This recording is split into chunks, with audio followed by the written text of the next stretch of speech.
Okay. Alright guys, what's up? This is the Power Up Mushroom. I am coming to you with, this is a first impressions video, and the reason this game, hold up. The reason this game is a first impressions video is because I haven't gone very far in it. And that's not because I haven't played a lot of it. I've been playing a lot of this game, but this game, oh my goodness, it's Nioh, and it is more than just a Dark Souls clone. A lot of people have seen this game or heard of it, and everyone's comparing it a lot to the Soul series. Now, it has a lot to thank for the Soul series and the way it's structured and everything, but the way this game is, it is more than just a Dark Souls clone, because it makes everything that the Dark Souls had unique. So I'm going to go ahead and I'm going to talk about this game, I'm going to talk about the similarities and all that stuff, but then I'm going to continue on. I have a lot to say about this game. Even though I haven't gotten that far, literally, I've only gotten to like the third boss, I think. Just the third boss. Whew. And let me tell you, this game's been out for a while. Let me just say that this game is going to be very hard to find, guys. You guys are not going to find this game. I went everywhere in Las Vegas. I went to literally almost every store, and I asked them to search nearby stores. The nearest store that had this game was Walmart in Burbank, California. That's the closest store. I think they restocked recently, but all the GameStops, none of them had it. Best Buys didn't have it. Targets didn't have it. Walmarts didn't have it. Kmart's, Fry's, all those stores. I did not find a single copy. Nothing in people's system. They're probably hiding them. But anyways, yeah, this game is super hard to find. But if you find it, definitely pick it up. So I'm gonna go ahead and talk about this game, and then this game, it takes place in how'd you say? Let's switch that. This game it takes place in like ancient Japan. I think it's like the 1600s, and it's more of a fictionalized version of William so-and-so. I have no clue what his last name is, but apparently he was like, it's some historic stuff that, mixed with fantasy. But anyways, you're playing as this guy named William, this guy right here, and basically the land of Japan is like infested with yokai, and England's a part of it. It's like during this great civil war, and there's a lot of things that are going on. I haven't really gotten much into the story, but from what I've played, it's definitely something that there is going to be a story to it. Like I said, I haven't gotten that far, and it's hard. Oh my goodness. I thought Dark Souls 1 was like hard, because I played Dark Souls 2 and 3. To me, those were a little easy, I guess, because I played them more. Dark Souls 1 was more hard, but I mean, and now, Dark Souls, I've gotten really used to Dark Souls and Bloodborne and all that, and they're not really that hard for me. But then I picked this game up. Let me just say, this is like Dark Souls times 10, mixed with some Ninja Gaiden. Like, oh, and by the way, this is created by the people who made Ninja Gaiden, Team Ninja. So yeah, and the first thing that happens in this game, you're stuck in a prison, okay, and you're breaking out of prison, basically, like this prison cell, and immediately you're introduced to the combat, and the combat is very smooth. I'm pretty sure a bunch of people who've like looking up reviews for Nioh and everything, you've heard about the stances. There are different stances for the samurai you control. And they're used for different situations. Let me just do something real quick. Alright. Yeah, the stances, they're just they're used for different situations. So like more of when you start learning about these stances, you start introducing them into your different combos and different things, and which is really cool. And so one of the stances is you have a high stance where your samurai's kind of holding his his katana up like that. Usually that's used for like power attacks, and you have your mid stance that's used for like blocking and attacking. Your low stance is more of like offensive, more speed, and it's really cool on how those different ways you can implement into like your combos and stuff. And let me just say that like everything that's introduced into this game, it reminds me a lot of the Soul series, but then it also makes this game very unique and has its own identity. Think of the Dark Souls series going into kind of like ancient Japan type stuff. That's what this game is like. And it introduces more smoother combat. Not to say Dark Souls combat isn't smooth, but for what Dark Souls is, it is very smooth. But just saying that for this game making its own combat system and everything, it works really well with the game. Everything that's in the game is just so great. Another thing, like the bosses in this game, everything in this game is just so unique in the sense that it really pays tribute to, like, you know, ancient Japan and, you know, mythology and all this stuff. And also, the bosses are hard. Like, I thought Dark Souls bosses were hard. I'm gonna keep on saying this game is really hard, and I can't. I mean, really, for Souls, people who want a challenge that are played Dark Souls and they think Dark Souls is too easy now, definitely pick up that game. Sadly, it's only for PlayStation 4. Only for PlayStation 4. So, sorry, Xbox people.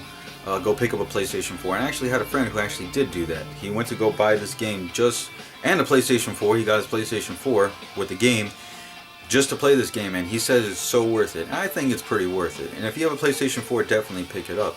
I'm gonna go more into, like, you know, okay, so I'm sorry, I'm just so excited to talk about this game, even though it's only first impressions. The weapons in this game, they work really smooth, but really from the very beginning you got to choose what you want to do, just like Dark Souls.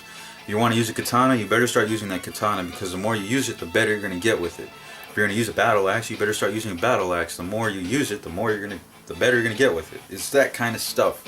And then you go through these missions. There's missions. Don't think of, like, you know, just clicking a mission, you're just going to play through it and all that. No, but these missions actually have like a world it's set in, you know, kind of like different areas in Dark Souls. So I'm going to compare it to like Dark Souls 3 bonfires, how you have this world and you just kind of go to different areas, you know, instead of the world being all connected, but you just kind of teleport to different areas. That's kind of what it's like. But this world in Nioh just seem more open, and they, you know, there's a lot of stuff you can find, things that I didn't even know I could do, you know, and enemies you could defeat. There's a bunch of mini bosses in this game, a bunch of secrets.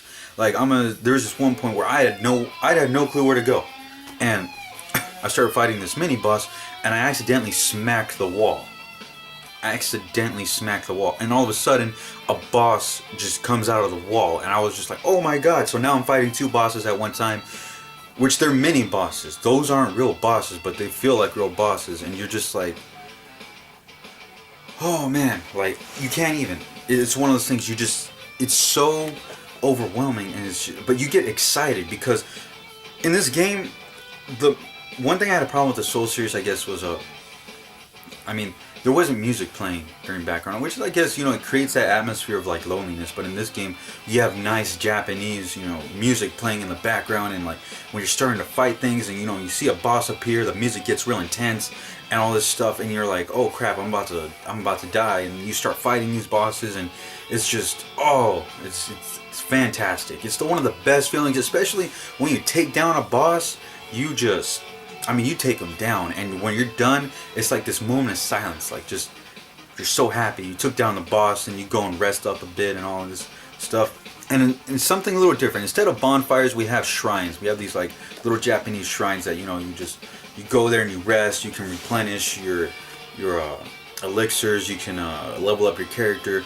And also, what's cool is that you get to learn ninjutsu arts. And what's the best part about this, the more you level up your character, the more your character learns weapons and all this stuff. He starts learning stuff, like abilities specific to that weapon. Like, I had a katana, all right, and I'm a traditional samurai guy. I started, leveling up my katana stuff, and I started getting these different moves, like such as like I could, you know, sheathe my katana, and when an enemy's coming up close to me, I could like not attack, but right when he's about to attack, I can just like whip it out real fast and like just cut straight through him and like just do a super dash. It's freaking awesome. Like, these different arts that these weapons have is just awesome. And my friend, he's using a battle axe, so of course he's gonna learn arts. Let me just, man, my leg's falling asleep. He learns art specific to the battle axe tree, and you open these scrolls, you learn new stuff. They power up your weapons. You get new abilities. You get new moves. It's just, there's so much that's packed into this game, and there's also a progression system where you work yourself towards a title. Like, you'll have a list of titles that you can work towards. So say like you got to defeat so many of this enemy, or you know, you got to do so many of this or that. You earn a title in this like little booklet, and you can go and look at these titles, and these titles have like, you know, they tell you different things and all this stuff, and it's really cool, the titles that you can earn, and it just makes you feel like you're accomplishing something. More in this is the multiplayer. The multiplayer works a lot differently than it does in the Souls series. I keep on comparing this game to the Soul series because this game borrows a lot from the Soul series, but it makes it its own. So if you're scared, one thing that I was really scared of is that, oh, they're trying to create another Dark Souls clone and all this stuff. Let me just say that, no, they're not. I mean, it's not really a Dark Souls clone. If you're worried about that kind of stuff, just put that at ease, because you can play this game and feel really refreshed and just excited to play it, because it's nothing like the Dark Souls series. There's a lot similar, there's a lot of things you can see, elements that are in there, but really it makes it its own. So don't worry about it being some crappy knockoff version. It's actually a full decent game. And what I didn't know is that this game was in development for a while, and really in development hell. So they thought of this way before any of that. So you can tell this game is its own. Man, I don't even know where to start with any of this stuff because there's so much. So when you complete a mission in the game, you can go into this map, and the map shows you your next destination for your missions and all that stuff. You can either co-op with someone else, or you can go in by yourself. But then they also have these things called what are they called? It has something to do with like a night. It's something with the moon. Anyways, so when the moon comes out, and blood moon. When the blood moon comes out, I think it's the blood moon. The one mission that you probably already completed, the mission is much more intense and much more power. There's more powerful enemies and stuff, and you can go into that mission. And I tried it earlier today. This is my first time trying because I never knew this was going to happen. So I jumped into this mission, and I didn't know I was completely under leveled. And all of a sudden, the sky turns red, and all of a sudden all these powerful mini bosses are out everywhere. And it's a good way to refresh the maps and make them, or the missions, and make them not the same. It's a good way to keep on recycling what they already have. And it feels like a whole new experience during those missions, and it's fantastic. Multiplayer, the way it works is you can summon somebody by having a certain item. You go to the shrine and you can press summon so and so, and they have a password system just like Dark Souls, but you can type in the password. The way it works is someone has to be in the menu or the map, and they can go and search for a random encounter or something. As long as they have the password, they're able to find you. While you're summoning someone in the shrine, you do need a specific item to summon, so make sure you have a bunch of those on you to summon somebody. But little word of advice, go ahead and take down these bosses by yourself. It feels a lot more rewarding. I don't know, taking down a boss by myself just made me feel way more powerful than it did when I played with someone else.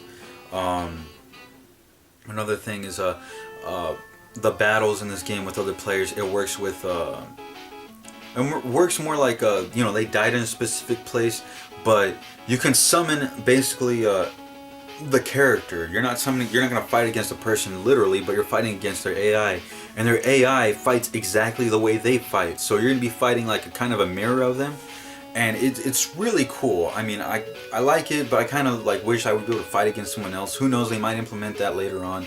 Like I said, I'm still getting started just with this game, and really, this game is something definitely worth picking up, and it's something that is going to be maybe Game of the Year worthy. I really think that this game I could have a potential classic in my hand, something that not a lot of people are going to remember, but the people that did buy it, they're going to remember this game for years to come, and it's something you definitely should pick up. If you like samurais, if you like watching The Last Samurai, maybe The Great Wall, who knows, you're definitely going to like this game. If you want to be a samurai, buy this game. If you want something that's similar to Dark Souls but something different, pick up this game. If you want something new and challenging, something that you can sit down and not have to worry about beating the game within a day and actually taking your time with it, trust me, buy this game. This is my first impressions video. The review will come out when I buy the game, or when I beat the game.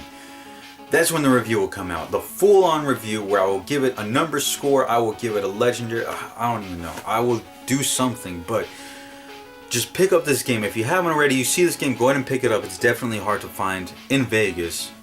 And I definitely think anybody who's liked the Soul series will have a good time, and it's an instant classic. But that's my review for Nioh, guys. My first impressions video. Stay tuned for more videos I'm going to be uploading later and all that stuff. I did upload the Titanfall 2 review, so check that out. I'll do another gaming pickups video later on today. So anyways, guys, this is the Power Mushroom, and thank you for watching, and I will see you guys in the next video.